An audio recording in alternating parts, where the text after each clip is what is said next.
Hello, I'm Regina McCann, Hess, president of Forge Wealth Management, and welcome to our Women in Wealth series. Today, we're going to tackle how to start a conversation with your grown children who haven't started investing yet. What are the words you dread hearing from your boss? Some might say, "Can I have a word with you in private?" Oh, that's just awful whenever you hear that.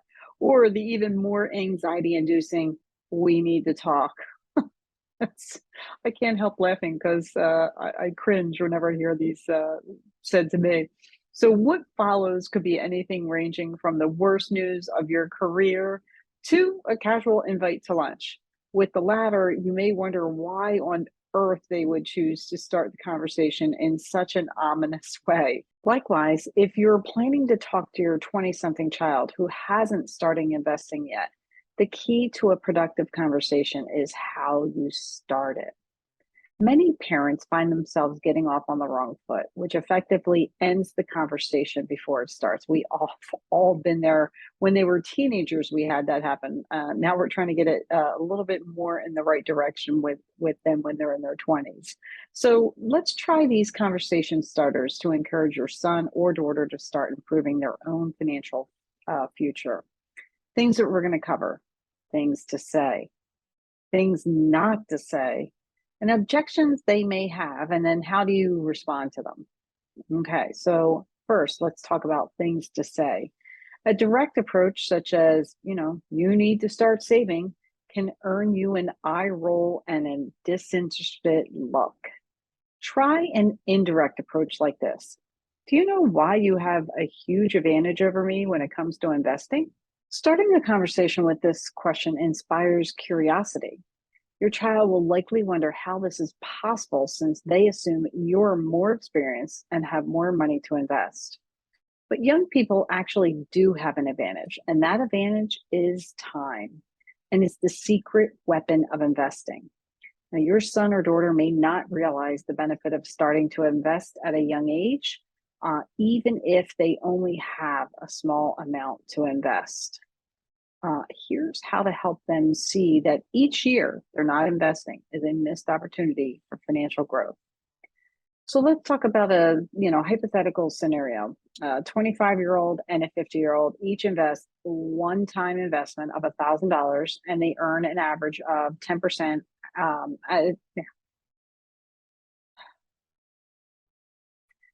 Let's look at this example. We have a 25-year-old and a 50-year-old. Each are investing a one-time investment of $1,000.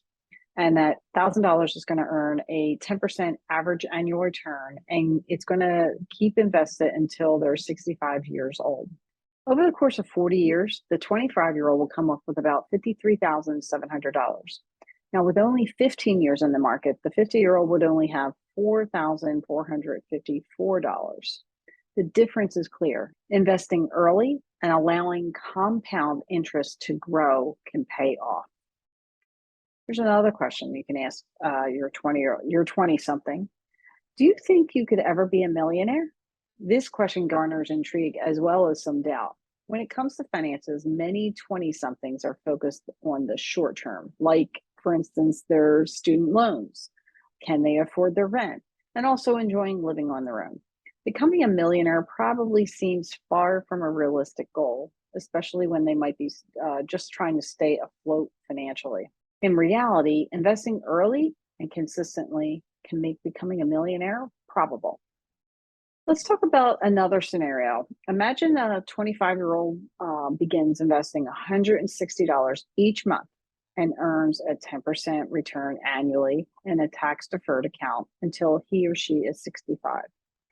At 65, this investor could end up with $1,011,853. Now, we're using investor.org compound interest calculator to come up with these numbers. We're assuming a 10% average annual return on the investment compounded monthly.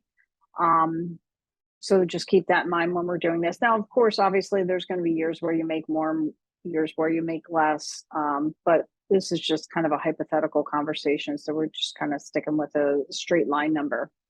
We also want to emphasize that investing $160 each month would become more manageable as he or she progresses through their career and as their salary increases. That amount would likely to grow, which could increase their overall return. Now, let's talk about the millionaire comment. Becoming a millionaire may actually be more doable than you think. Also, point out that if their company offers a 401k match, it may take even less out of their own pocket to reach the $1 million. For example, imagine that same 25-year-old invests just 3% of their salary in their company sponsored retirement plan, which ends up being just $80 a month. If the account grows at 10% average annual return, by age 65, they would have reached the $1 million number. Your son or daughter may get excited about what's possible as a result of investing consistently over time. For many, just seeing what's attainable is the motivation they need to start working toward their goal.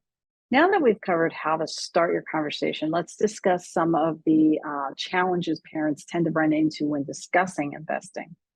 Things not to say. Some discussion starters, despite how sensible they sound, can trigger unintended responses. Try to avoid statements like, investing is the most important financial goal you should have right now. Starting a conversation in this way seems reasonable. After all, you're just trying to give important financial advice. But insisting that investing should be your child's number one priority can strike the wrong tone with your son or daughter. Why? Well, for many 20-somethings, investing for a distant, unknowable future may not seem feasible. Financial burdens, such as student debt, may seem like a much bigger priority than investing in any retirement plan. Therefore, this direct approach, without any mention of how little money is actually needed to start investing, may cause your child to see you as insensitive and not understanding of their financial strains. Another thing not to say, you need to stop spending so much and start saving more. While in theory this may be true, no one likes being told what to do. According to Psychology Today, there's even a scientific term for it: psychology reactance, the brain's response to a threat to freedom. For instance, anti-smoking ads actually cause some people to want to smoke more. Disapproval of your child's spending habits can be perceived as disapproval of their lifestyle and values. According to the US News, young professionals are generally more willing to spend money on travel, experience, and convenience, therefore focusing on enjoying their well-earned money now as opposed to later. By saying this, your son or daughter may see you as out of touch with their reality. And instead of leading to a conversation about investing, this may inevitably lead to an argument, which we definitely do not want. Now that we've covered some of the faux pas to avoid, let's cover some objections your son or daughter may have. Okay, so some of the objections they may have and how to respond to them. So even if you do a great job helping your son or daughter see the benefits of investing early, it'll still require some financial sacrifice on their part, which they probably won't find very appealing. They may have strong objections, especially when they're saddled with debt and their earning peak is distant. Here's how to respond to some of those objections that they may have. First objection, I don't have enough money to invest. Now, this is actually a common misperception for not just young people, but for a lot of people. In fact, 45% of millennials who don't invest say this is why, according to the 2020 US News report. Therefore, a simple, you're not alone in thinking that, can go a long way in showing empathy. From there, you can suggest that your child may have more to invest than they think. Offer to help with a monthly budget and figure out how investing even small amounts can help.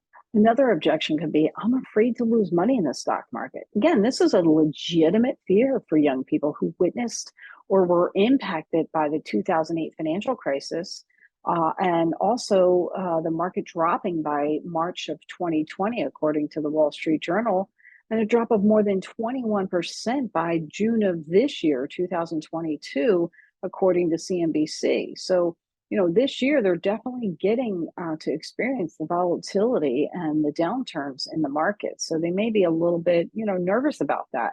So start by acknowledging that, yes, in the short term, the stock market can be volatile, sometimes extremely so. However, historically, the risk of losing money in equities has decreased over time. Well, but what if they still won't listen? Well, you really can't force your adult child to take action. What's that saying? You can't lead a horse to water, or you can lead a horse to water. You just can't make them drink it, right? When money's tight, saving for decades away can seem out of reach. At the end of the day, financial arguments are not worth harming your relationship. You can offer to connect your child with someone else who isn't their parent. Perhaps you could set up a quick introductory meeting with your child, between your child and your financial advisor. Or you could ask a friend or a sibling who has invested well to talk to your son or daughter. Sometimes hearing advice from someone other than our own parents can have a better outcome. I can't tell you how many times I've said things to my kids and they just roll their eyes and like, okay, mom. And then somebody else says something very, very similar to what I said. And like, wow, they're geniuses. So sometimes we just need a friend, call a friend to help with the conversation. All right, let's summarize. So today we talked about considering a positive and intriguing approach to bring up the topic of investing to your child. Make sure they know that investing involves risk, including the possible loss of principal. Second, be aware of how seemingly reasonable statements can have unintended consequences. Third, know how to acknowledge and respond to common objections that many 20 somethings have on the topic of investing. Your approach is key. We all want our sons and daughters to have a secure financial future. You may not remember what it's like to be navigating the world at their age, trying to establish greater independence, but feeling hindered financially. So when you bring up the topic of investing, think through how you'll start your conversation to empathize with them and also avoid making their heart race the way yours does when you hear, we need to talk. By following these suggestions, you can walk away with a much more productive outcome. So today's call to action this week, try one of the conversation starters from the first section with your son or daughter. From there, you can connect them to your financial professional to guide them through their early investment decisions. And with that, I want to wish you a good day. Thank you so much for joining us. Again, I'm Regina McCann-Hess, president of Forge Wealth Management. Our website is forgewealth.com. You can find me on Facebook, Twitter, and YouTube at Forge Wealth, and on LinkedIn, Regina McCann-Hess. Have a great day.